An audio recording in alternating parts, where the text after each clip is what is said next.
System లో 150 ఉందని చెప్పాడు ఆయన. ఎట్లా అమ్ముతాడు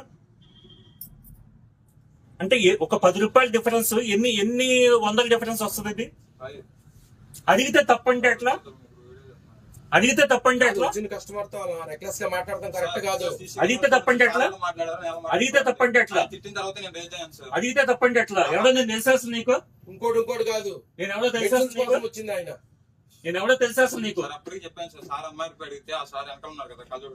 ఆ సార్ అడిగారు 140 ఉంది సార్. సార్ 150 ఉంది సిస్టమ్ అంటే మా బావగారు వాళ్ళు బయటకు వచ్చి ఏంటి తీసుకున్నారంటే కనుక సార్ చూడండి సార్ 141 ఉన్నది 150 నాకు మెడిసిన్ ప్రొటెక్ట్ చేసుకుంటాను నేను. నాకు దీని ఎంఆర్పీ సిస్టమ్ ఎంఆర్పీ చెప్పినారు నువ్వు. ఈ మెడిసిన్ తీయండి బయటికి. రోహిత్ రా ఒకసారి మెడిసిన్ తీ బయటికి, ఏదో ఒకటి ఎంఆర్పీ తీయండి బయటికి. మొత్తం అంత ఇలాగ జరుగుతుంది ఇక్కడ. ఒక సిస్టమ్ ఒక దాంట్లో 10 రూపాయలు మనకి డిఫరెన్స్ కనిపిస్తా ఉంటే రోజు 100 మెడిసిన్స్ వస్తాయి. ఎట్లా పెడతారు అసలు నాకు అర్థం కాదు. మీరు అడిగితే ఎవరో ఇంజిన్ అంటే ఏం చేస్తారంట? ఇష్టం తీసుకుని దుబ్బేమని చెప్పేటికి ఇది మాటలు.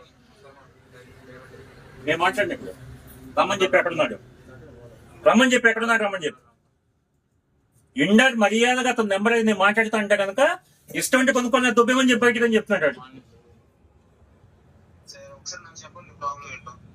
నీకు చెప్పాలంటే వచ్చింది పక్కన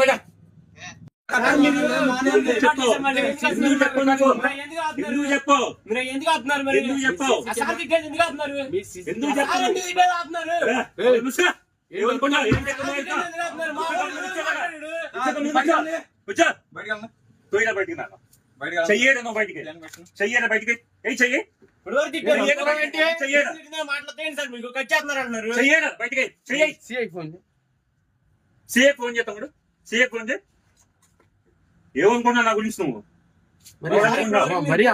భాగ్యమే మహాభాగ్యం, అది అందరికీ తెలిసిన విషయమే. కానీ ఈరోజు ఆరోగ్యం రోడ్డున పడే పరిస్థితికి వచ్చింది. ఎందుకంటారా? ఇది చూడండి, అపోలో ఫార్మా అంట.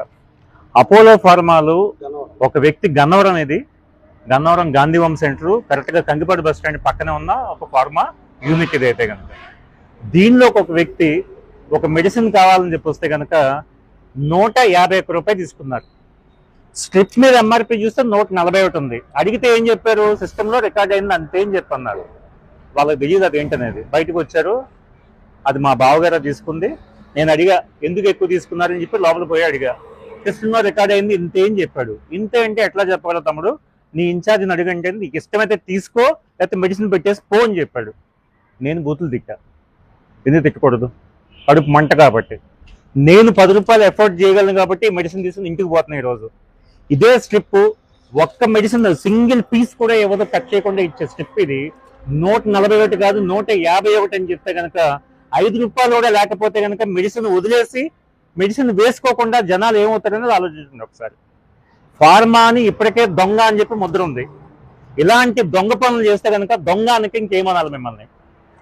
పెద్ద పెద్ద బ్రాండ్లు పెట్టుకుని పెద్ద పెద్ద సంస్థలని చెప్పుకుని చివరికి ఇంటర్మీడియట్ చదువుకున్న వాళ్ళని, ఐటీఐ చదివిన వాళ్ళని ఇక్కడ మనకి ఫార్మాసిస్ట్గా పెట్టి నా ముందే ఒక వ్యక్తి వచ్చి కాలు బెనికింది మెడిసిన్ ఇమ్మంటే కనుక ఏదో మెడిసిన్ ఇస్తాడు. ఎందుకు ఇచ్చావు ఏ మెడిసిన్ అంటే కనుక కాలు నొప్పికి ఇచ్చే మెడిసిన్ నాకు ఫార్ములా తెలుసు అంటాడు. 4 ఫార్ములేషన్స్ అడిగా, ఏ ఫార్ములేషన్లో ఏ కాంబినేషన్లో మెడిసిన్ ఇస్తున్నావు అని చెప్పి తెలియదు అంటాడు. ఇవ్వచ్చా అట్లా మెడిసిన్? డాక్టర్ ప్రిస్క్రైబ్ చేయకుండా మెడిసిన్ ఇవ్వచ్చా? నార్మల్గా వాడు అంటే రాత్రి 11 గంటలు తెల్లారుజామున 2 అర్ధరాత్రిలో మెడిసిన్ షాప్ నడుపుకోమని చెప్పి నీకు ఇచ్చిన లైసెన్స్ దేనికోసం ఇచ్చాము? నువ్వు కరెక్ట్ మెడిసిన్ ఇస్తావు, కరెక్ట్ ప్రైస్కి ఇస్తావనే కదా. ఎదురుకుండా నిజాయితీకి ఇచ్చే మెడికల్ షాప్ ఏమో 9 గంటలకే మోగిస్తావు, ఇక్కడేమో 1 గంట దాకా ఉంచుతావు, ఇక్కడేమో దోపిడీ చేయిస్తున్నావు. ఇదేం పద్ధతి? అడగడానికి వస్తే ఏమో దౌర్జన్యం. ఈ చేతనని చెప్పుకోమంటాడు, మెడిసిన్ వదిలేసి వెళ్ళమంటాడు. ప్రాణం మీద వచ్చినప్పుడు మెడిసిన్ తీసుకుంటాము, అవసరం ఉంటేనే మెడిసిన్ తీసుకుంటాము.